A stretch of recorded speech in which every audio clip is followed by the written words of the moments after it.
Welcome to Table Talk Friday, your weekly dose of D&D banter between three men in a bedroom. If you like their style, come back every Friday for another upload. Now, back to the boys. All right, Drew, so tell me about your morning. You said it's been rough. All right, my morning has gone crazy. It's only 9:20 in the morning right now, which is very weird. First of all, we don't record in the morning, so this is right off the bat just weird. I'm convinced the lizard government just took my lunch money and gave me the shits. Okay? This has happened today. Several months ago, someone came into my place of work and was handing out these coupons for free taquitos at 7-Eleven. Ooh. And I'm like, that's pretty crazy because I love me some taquitos. Yeah, I don't know about anybody else. I love going to QT, get those, like, they're on the rollers and they're all warm and nice. Like $3 and you get a couple of them? Yeah, like they're cheap as shit. Anyway, so I get this coupon for taquitos, and it's been sitting in my backpack every day since that day. And I open backpack all the time. I go, oh, I should get a taquito. Ooh, I should get a taquito every day. Always think it's been on my mind, right? I want this taquito. Today, I called out of work because I have my dog is getting a little operation done. I might have to go get him later, blah, blah, blah. So I'm here ready to go. Anyway, today's the day. I'm in my car and I go, you know what? I'm going to use that taquito coupon. So I go to a local 7-Eleven, get me some gas. I go into the gas station, which I never do, right? This is very unlike me. I even went to a gas station that I don't normally go to get this taquito. Ooh, big deal. Right? This is a big deal for me, and I'm cheap. So I go to this gas station, and I'm like, oh, nice. I think it was a Monterey Jack and chicken taquito. It's like, oh, this is top 5 taquito right here.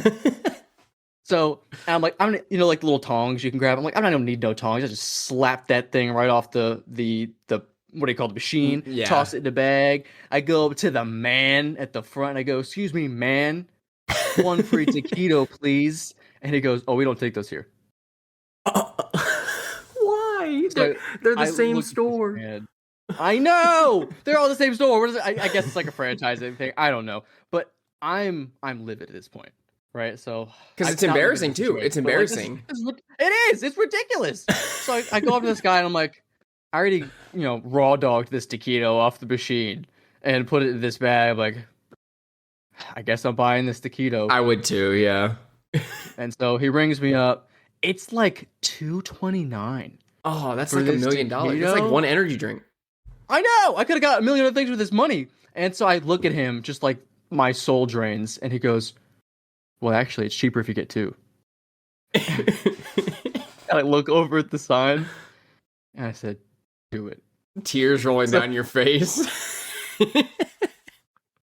So as I'm sitting here crying away, he scans it up, and he was right. The second one, it brought to like $3 or something. Yeah. And so I was like, it was totally worth it. But now here I am, $3 down. I got 2 taquitos I got to eat now. Wasn't feeling 2. It kind of just wanted 1 taquito. You know? So one for the dog. It was terrible. Well, maybe. So I scarf both these taquitos down.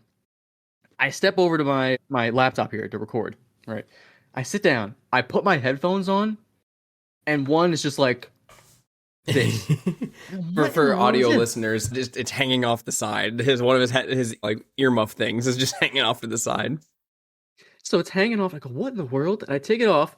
And it had cracked, like, on the joint of the headphone. So they work perfectly fine. But the plastic broke. So my headphones aren't working. So now I can't record. And as I'm sitting here trying to fix my headphones, the taquitos ran through me. So I'm running over to the bathroom. I know. So I got to run over to the bathroom. I handled my business. I come back, right? I'm trying to connect I have a second pair of headphones, some Beats. And I try to connect those. They won't connect. So I'm like, all right, this, whatever. I don't know. I call wife Eric. And I'm like, hey, what's the best glue you got? Because I'm using some Loctite on the other ones, trying to get them, like, locked up. And they're not working. It's not holding, which is crazy because, like, the strongest glue I know. And she goes, well, Honey Eric, that would be me. Honey Eric, of course. Honey Eric, why don't you just use my headset? I have the exact same headset as you. And then my soul left my body for the 3rd time of the day. And I grabbed her headphones. And now here I am. Lizard people took my lunch money, gave me the shits. And that's such a rough morning. Do you know what happened to me this morning, Drew? Tell me. I hope it's not nearly as bad. I woke up 30 minutes before our scheduled recording time. I was like, oh man, I was supposed to go to the gym an hour and a half ago. And I was like, oh, What a rough time. Well, I guess I'll roll out of bed and make some coffee. And I sat at the computer and now I'm here. Man. Dude, I feel so sorry for you, man. Though it has been an interesting week, okay? So, 2 days ago, Chase and I had our scheduled hangout play Battlefield 6 time. We had Battle Tactics Wednesday. We sat down for Battle Tactics Wednesday, and when we were playing, his cousin, Zachary Eric, joins. Oh, okay. Yeah, Chase's cousin, Zachary Eric, joins up, and he's like, hey guys, can I play? He's like, I think he's a senior in high school. So he's just like, hey, can I play with you guys? And we were just like, sure, because he's in Chase's Discord server. And we're like, yeah, sure. We were just about to jump in. Normally we just play Breakthrough, but we were like, oh, let's jump into the Battle Royale like a couple times because I had challenges I needed to finish for the Battle Pass type deal. So I'm like, yeah, sure, let's jump in. So we hop in, and this first game, I'm telling you, we immediately get a tank. We are rolling up on squads of people and just Chase is mowing them down with the tank. Zachary Eric is running around just like mowing them down with his weapon. I'm sitting here in the gunner seat of this tank in the whole game. I think the team-wise, we got 13, 15 kills. I got 1 kill because I'm just sitting here in the gunner seat, and the second I take shots, they've already killed him. And I'm like, okay. And then we get to the final little circle area, and it's the 3 of us and, I don't know, like 5 other people. And we're like, oh, we've got this in the bag. I get shot immediately and die. And I'm like, I guess the whole game is up to them. And so I was like, well, I guess I don't get to participate in the game. We're going to win. And so the circle's getting smaller. Zachary also gets shot and killed. So now it's just Chase versus 2 others. And so we're like, Chase, it's up to you. You have to win the game for us. And so he calls out. He's like, look to your left. And Chase looks to the left, and there's just a guy laying behind a fence looking in his direction, but not shooting and not seeing him. And so Chase just turns and goes, boom, boom, and kills him. And then right afterwards, he looked to the right where the circle's coming up, and a guy just runs over the hill, crests it, and Chase shoots him and kills him. And we're like, we win, yay! And then we proceeded to get dominated for 6 more games.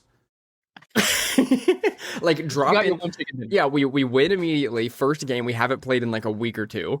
Jump in, win our first game, and then the next like 2 hours is just us back to back getting wrecked immediately. Like nothing good. We get geared up. We're like, yes, we have gear, and then we get shot from like 200 meters away. And we're like, okay, I guess we die. That's the worst feeling when you die and it goes to like the kill cam. It's like, oh yeah, you get shot from 7 miles away. Well, what was I supposed to do about that? And then last night, so we were supposed to record the podcast last night, right? But you had a rough time, and I was at the card shop because we decided Gabby got off work early, and we were like, oh, let's just go play cards at the card shop. So we invited one of our friends. We go show up. We're all just playing Magic. I was like, I'll leave when Drew texts me back, is what I told Gabby. And then you texted me back and said you weren't good, and I was like, oh, that's fine. I get back, and I'm like, all right, you know what, maybe we'll hop into a game. And so I hop into a game of Battlefield, and then I text Chase like, man, this weapon I used was really good. He goes, I didn't know you were playing. I'll play. And so he hops on, and so now the 2 of us are playing again. And last night, we had like some of the most fun back-to-back games ever, except we had one really bad game where our team just wasn't doing anything, and Chase is like, every time he gets shot and killed, he's just like, oh, damn. Like, he's like freaking out. I said, Chase, you're way too hard on yourself. I look at him, he has like 50 kills and 10 deaths. And he's like, oh, I'm doing horrible this game. And I'm like, dude, what are you talking about? You have 50 kills. I can see Chase being that player. Like, oh yeah, I'm just awful. It's just absolutely he does maximum kill, top of the leaderboard. He definitely does that where like he'll have like a 4 or 5.0 KD and he'll get shot and killed. He's like, dude, I'm just not having a good time this game. And I look at the leaderboard and I go, what are you talking about? You are 22-3. What are you talking about? And it's funny because I'm also like doing pretty well. I think I ended up in that game, I was like 42-7 at the end of that game. And so we're having a great time. But I decided right there in the last game we were playing last night, I was like, you know what? I want Chase's attention. And so I started sticking beside him all the time. And so I spawn on him. And right in front of him, he's just spotting and painting this tank and shooting down everybody that's around it. So I pull out my RPG. I go, hey, Chase, watch this. I pull out my RPG and fire it into the back of the tank, and it explodes and kills 2 people. I said, hey, buddy, did you see that? Did you see what I just did? And he was like, yeah, I saw. Yeah, I saw, buddy. I saw it. He was like, yeah, I saw. That sounds like a blast, though. No. I love when you have so many games in a row where you're just kicking butt. It's the most phenomenal game experience you can have.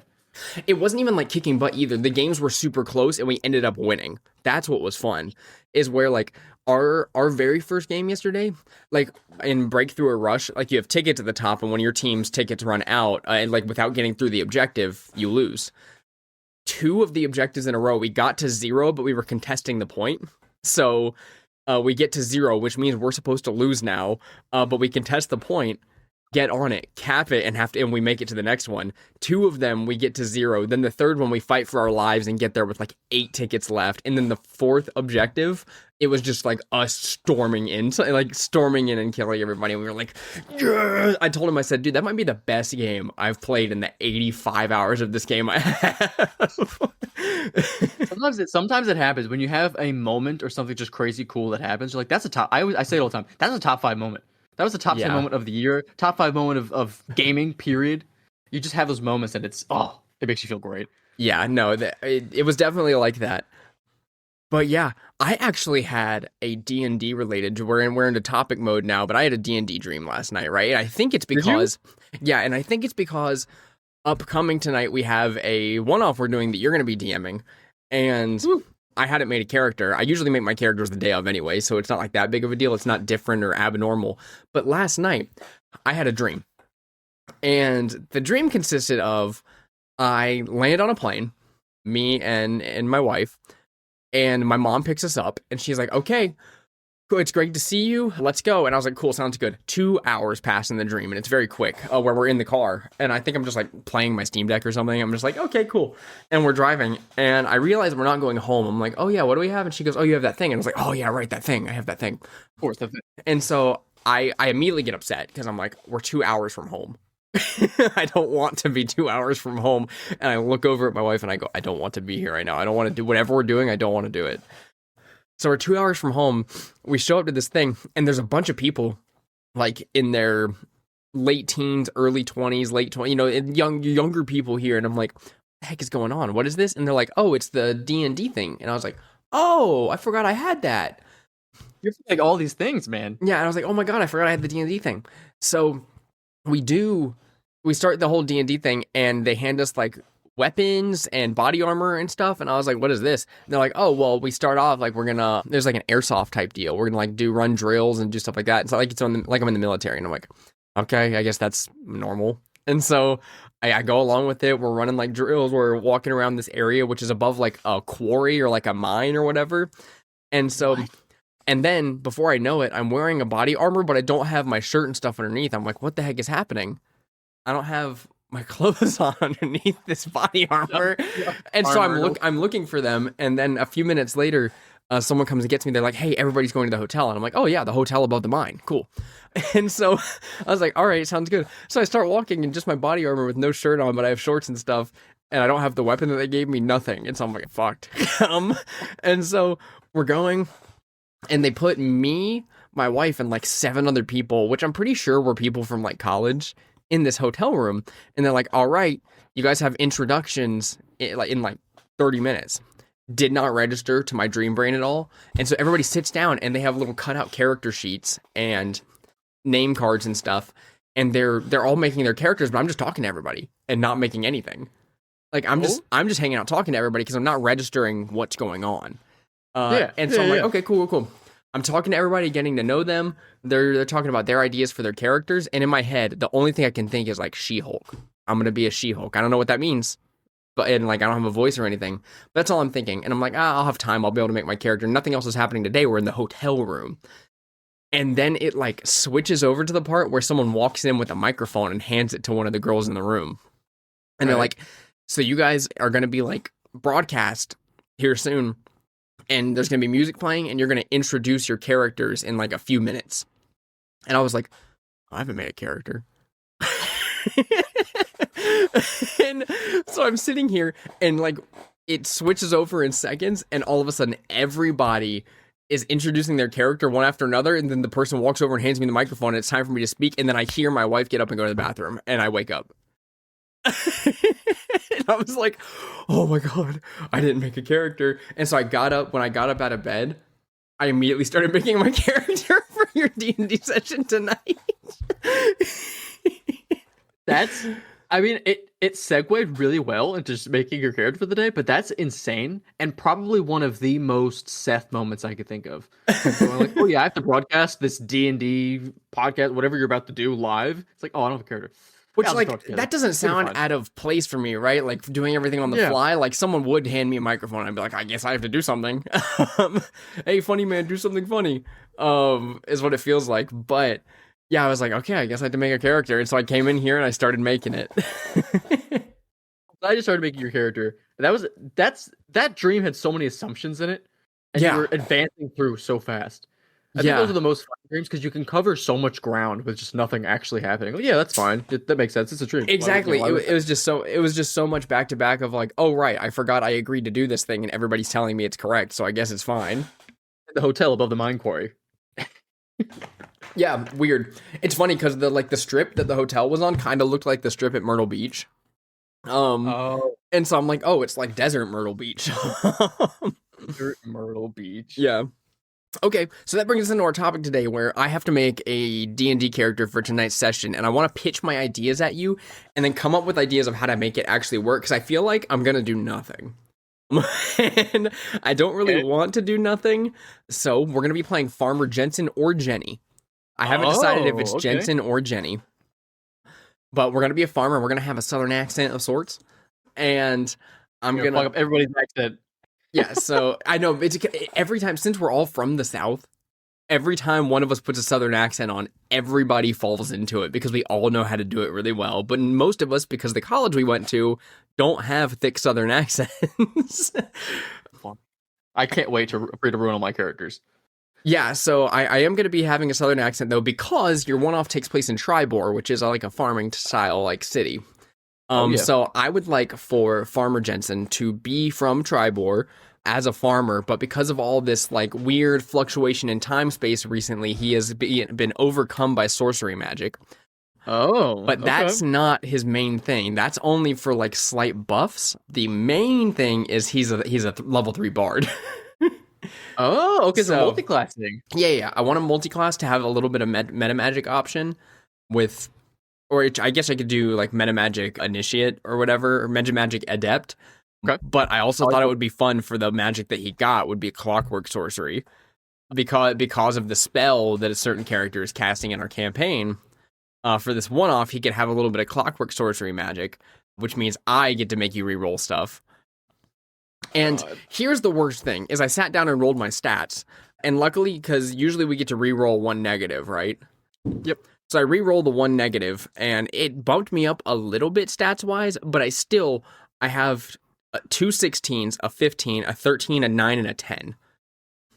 So it's like everything. It's like I did a slightly more powerful point buy, like just ever so slightly more powerful point buy. So I'm like, okay, this is fine. I actually wanted to keep the 9. I could have rolled another 10 down to it, but I was like, no, I think one negative deserves to be there. I always love having one negative. I don't really care where it is, always one. So instead of replacing the negative with my reroll, I actually replaced one of my 2 10s I had because I didn't want to have like perfectly middling stats.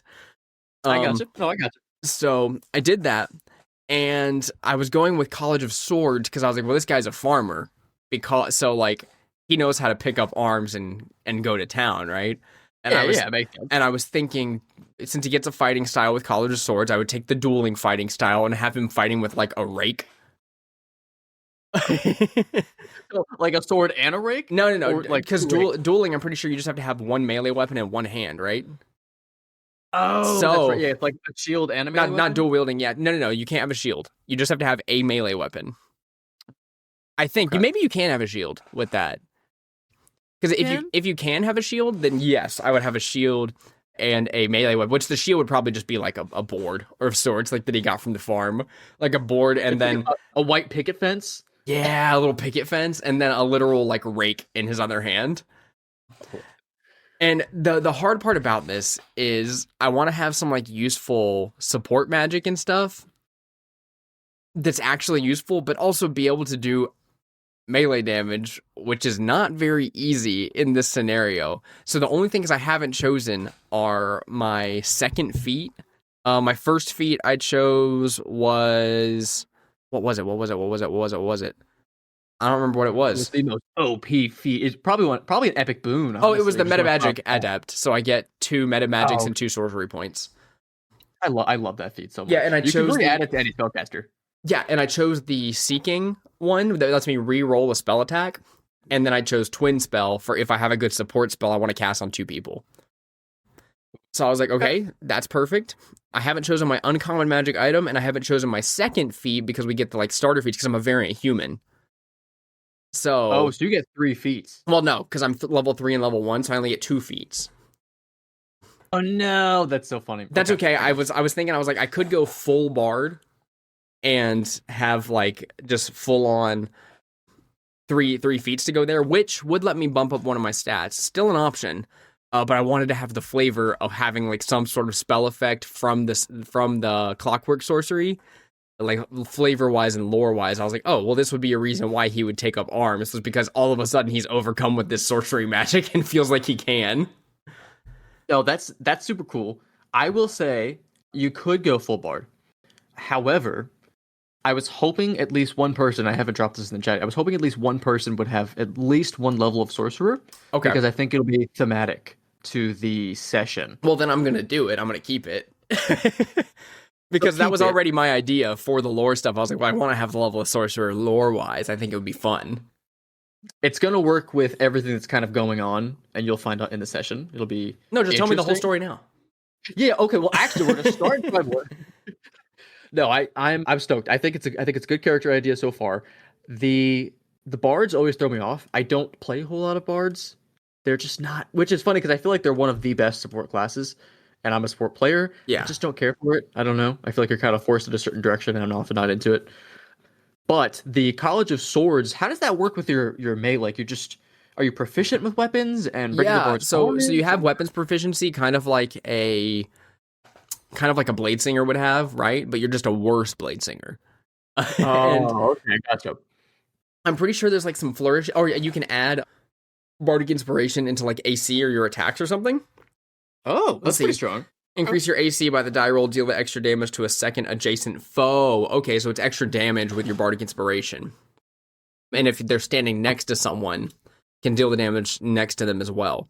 So Oh, the really tough part is like, okay, well, if I want to do that, I wonder if I'm able to hit with an attack on your turn to deal bardic inspiration die damage. I guess that would work with like a booming blade then, right? Because it's still a melee attack. yeah, as long as this is melee attack, should be So fine. if I was doing a melee attack there, then I could like booming blade, add the bardic inspiration, hit 2 of them, or green flame blade, hit 2 of them anyways, hit 2 of them with more damage. So that's not bad. I think that's probably something I'll do. And then I still have an extra feat and magic item. Now I tried to cheese it again, but like by looking at the stat items, sadly, because I'm doing charisma and dex, there aren't increased to 19 uncommon magic items. But there was the Belt of Dwarven Kine. Now, sadly, that is rare, and I don't think it's that useful to me because it only increases con by 2. It would literally just be for health. And if I wanted more health, I could just use my feat and take the tough feat. There's no reason to have the Belt of Dwarven Kine. Okay, so are you trying to get your health up, or are you specifically? Well, no, looking for I'm a- trying to pick a lane. Like, I'm trying to pick a lane that I'm good in. And so for one item that I thought would be fine if I wanted to just have a lot of support spells versus having, say, more damage or something. Because, you know, if I had the feat, I could always be like, oh, well, I'll just take the ability score increase feat and I'll increase my dex by 2. And then I'll have 18 in my dex, which is a great option. But I don't want to do that. I want to have fun. And so I found the, where is it?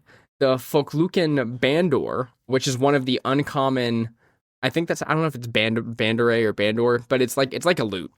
It's one of the uncommon bard instruments, and it gives you Entangle, Fairy Fire, Shillelagh, and Speak with Animals. Once per day. Because That's pretty cool. You get one of each. yeah, so the uncommon bard instruments are pretty good. The Das Lute gives you animal friendship, protection from energy, and protection from poison. No one's ever going to use that. And no one's gonna. The Macpheramid Cittern, I'm really good with these names. It gives That's a you good one. Barkskin, Cure Wounds, and Fog Cloud. And I was like, ooh, Barkskin and Cure Wounds is pretty good. That is pretty. And where are these items from? Have you found these online? You found them in a book? Well, no, I knew of. I think they're all three from the original DMG because I remember the DOS loot. I know the DOS loot's in there. And You're talking about board items, and I'm like, what?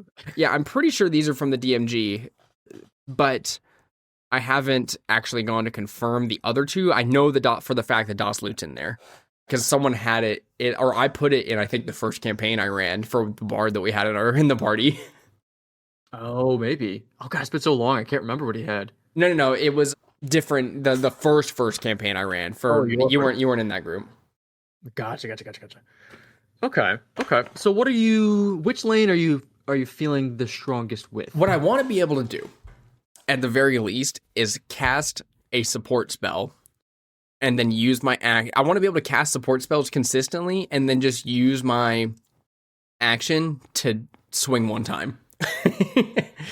Action to swing and then heal as like a bonus action kind of a vibe? I could heal as a bonus action. I could have like, say if I wanted to take a dip into the cleric thing, I could take like a sanctuary or something or a shield of faith. Mm-hmm.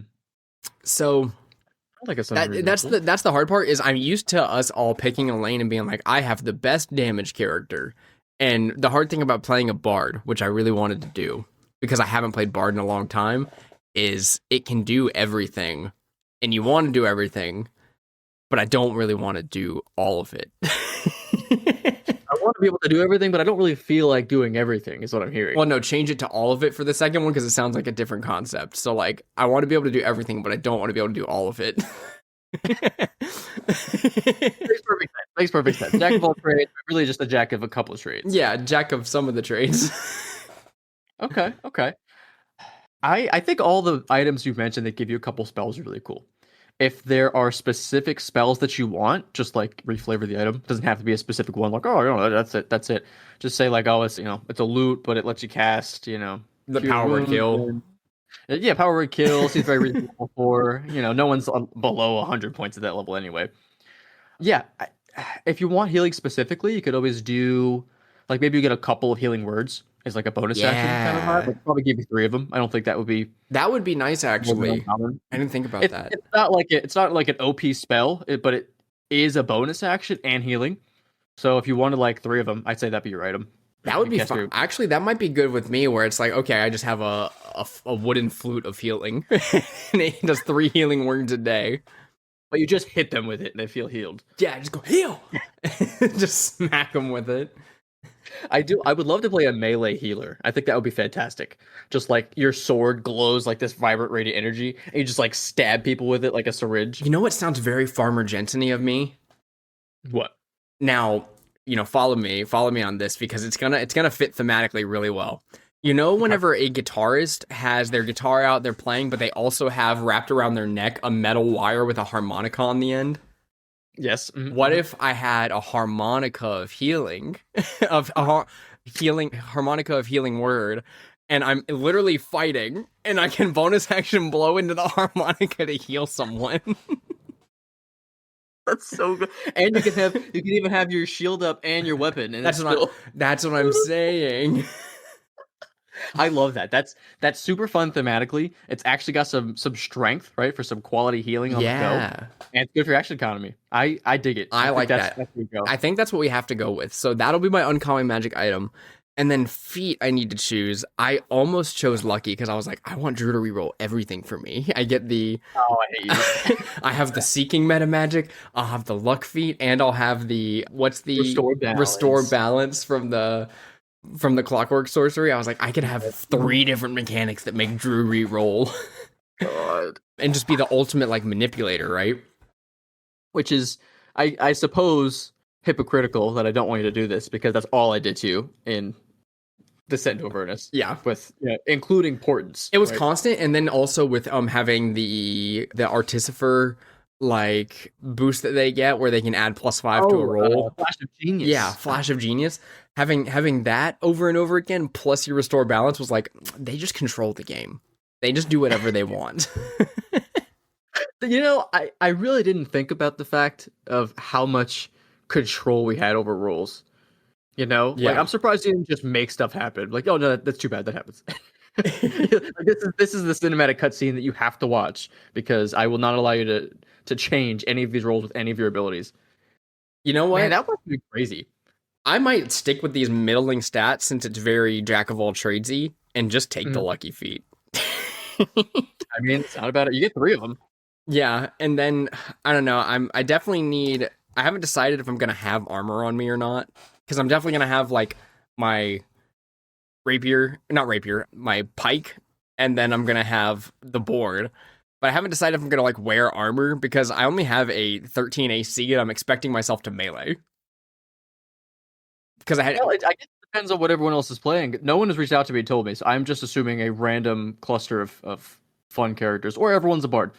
That would be so funny. I think it'd be an interesting session for sure if everybody was a bard, but it could work. We've done it before. Did we do the bard one off where everybody was bards?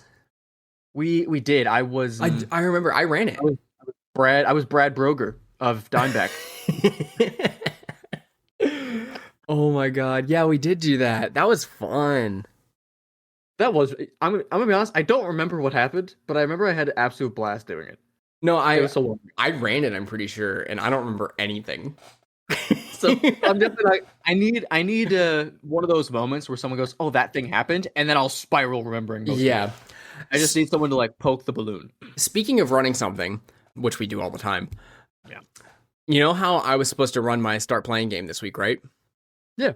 So was it Wednesday? Yesterday? Yeah, it was supposed to be yesterday, and I had to talk to the players because I was like, we're gonna have to take the 2 Christmas weeks off because I'm gonna be leaving, and then my new job starts and I can't play the campaign in the mornings anymore.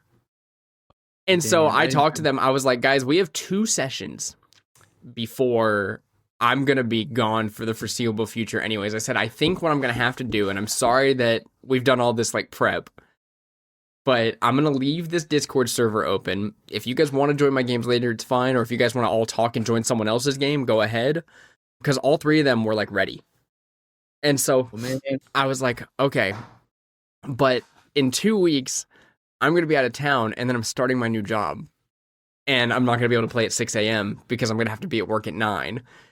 And so, I didn't think about it at the time because I had like 7 or 8 weeks when I made the campaign leading up to it. So I was like, oh, that's plenty of time to start it and then ask everybody if they can do it like an hour earlier or something like that. That's plenty of time. Yeah, but since the game took so long to get the 3 players in there to actually get it started, it came down to only having like 2 weeks to play. And I was like, no, I'm not. I said, I don't want to start a campaign and then be like, okay, guys, well, this was fun. We got 2 sessions in. Let's leave. So I told them all, I was like, I'm going to take down this campaign and start posting some one-offs and stuff just until I have a consistent schedule. But thank you guys, and I hope to see you some other time. Oh, that stinks. But I mean, I'm glad you got to go through sort of the startup with these players on this new platform. I think that was probably pretty informational, right? Yeah. It was good. I understand how everything works now, and it would be very easy for me. I also, at the local card shop, got to meet the owner yesterday, and he was telling me, he was like, we're actually opening up location where it's going to have TCG and D&D stuff. He was like, so if you are wanting to put up like a bounty board to run games there, we'll let you run paid games. Is what he told me. He was like, we're happy to like do that, and we're going to have tables for it. And he said they want to expand the shop they're in, like buy the next door over, so that way they can expand it to also have D&D stuff. He was like, yeah, we want to have games in our shop. So if you want to DM here, like that would be great. And I was like, yeah, I'm down. I've been doing it for a while. He said, yeah, I started in college. It's like, me too. Or no, he said he was like 17, 18. And he goes, oh, so you kind of know what you're doing. I was like, yeah, I've been DMing for a long time. So hopefully I can do some in-person games here in the future when they actually start their final expansion stuff. So you walked into this store to play cards, and you actually got a quick interview? Yeah, well, we're there often. So I've seen this guy before. I just didn't know he was the owner. It's funny how you don't know a lot of these times. Well, he was one of the kind of low profile. He was one of those guys that when you're shopping and you're like, hey, well, how much is this thing? How much is this? He would just chime in and tell you the price. And I thought he was just obnoxious. You know what I mean? Where like he just cares a lot. No, he just worked. He just owns the place and knows the price of everything. Speaking of, interject and say something, and I'll show you something cool really quick. So interject, you cover for the next 2 minutes. Oh, okay. Well, I'm covering for 2 minutes. Oh, we'll get to see Seth walk away. Nice. I don't know what he's getting. I'm hoping it's. Oh, you know what? I actually told Seth yesterday I was having a pretty rough day. It was just a long week, and he told me he got me a Christmas present. So I'm thinking maybe that's what this is. He has reappeared on the camera. Oh, I made it hello. back. It was a fast 2 minutes. So yesterday, I'm there, and now, Drew, I wanted to tell the story on the podcast because I think it's a fun and cute story. Okay. So I was sitting down the other day, and I looked at my wife, and I was like, well, we're gonna play Magic with Drew, like, coming up. I want to make him a deck so he can, like, play. And I was like, I probably have enough stuff to where I don't have to spend a bunch of money making a deck. And then I started doing the research, and so what I was gonna do, and this didn't happen, so I can tell you. I had Volo from the Baldur's Gate set. I had Volo, and what Volo does is you play him, and whenever you put down a creature, he's Volo Guide to Monsters. And so you play him, and then any creature you play after that, as long as it doesn't have the same creature type as a creature on the battlefield or in your graveyard, it makes a copy. So it makes all your creatures twice, as long as all your creatures are unique. So you want to make a deck with Volo of just a bunch of random common creatures, because you're gonna get two of them. My buddy made a deck like this, and it was okay. It had a lot of really powerful creatures, but it doesn't have like synergy, right? Because they're all very different cards. So I was like, I probably have enough for this. So I go on like my app, because I scanned all my cards into my collection. And I was like, okay, well, what do I have? I go through, and I only have like 20 cards that I'm like, this will be good enough for Drew to play with, like me, Patrick, Gabby, because we all have like built synergistic decks, right? Yeah. And so I was like, I only have like 20 cards. I need 40 more cards and then lands to put in it. And so I was like, that's going to cost me upwards of like $100 to finish this deck. I was like, fine, I won't do it, because I really wanted to do it. I can still give you a copy of Volo. He's cheap. Ooh. So like if you want to start working on something after. But what I did do is yesterday I went in and I was talking to them, trying to get prices for stuff, because I was like, okay, well, Drew's still going to have something to play that's his.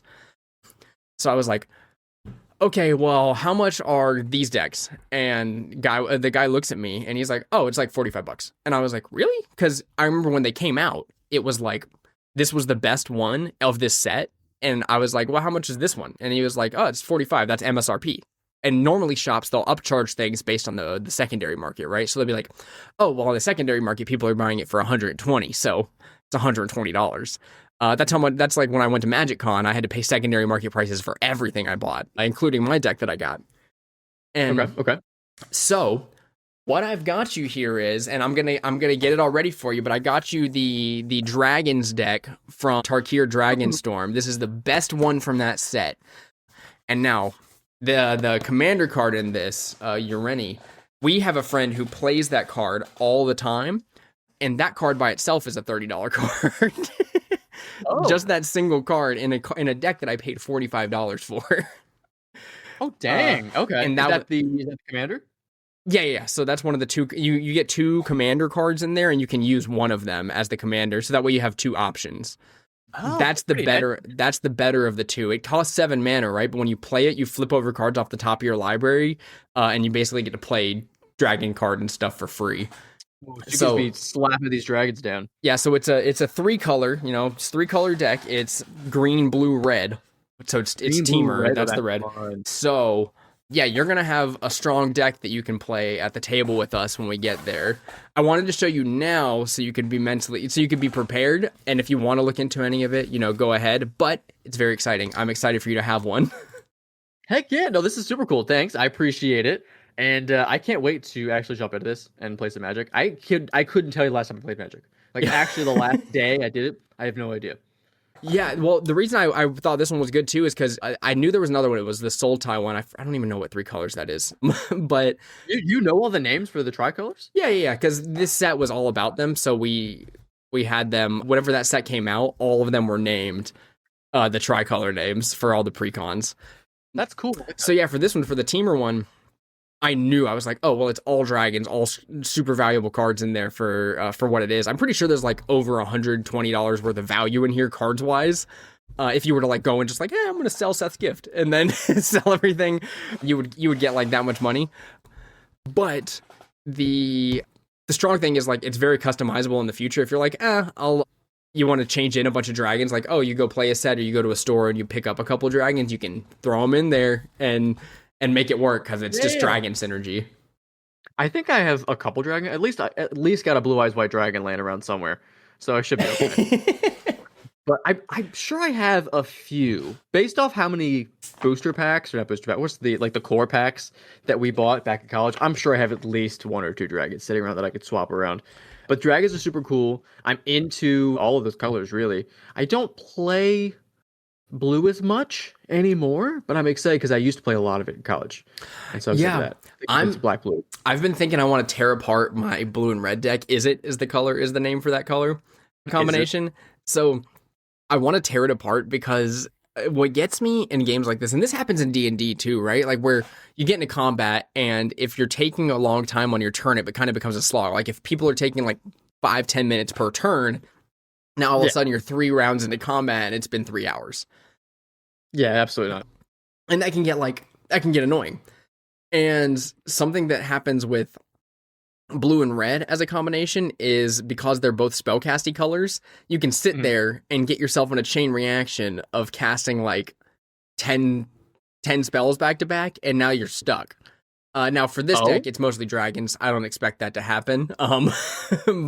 So you probably won't deal with that. But Teamer is notably one of the strongest color combinations because you have the green ramp and then you have blue and red, which are have some of the best like spells in them. White though, white's like my favorite color. It's just all the removal.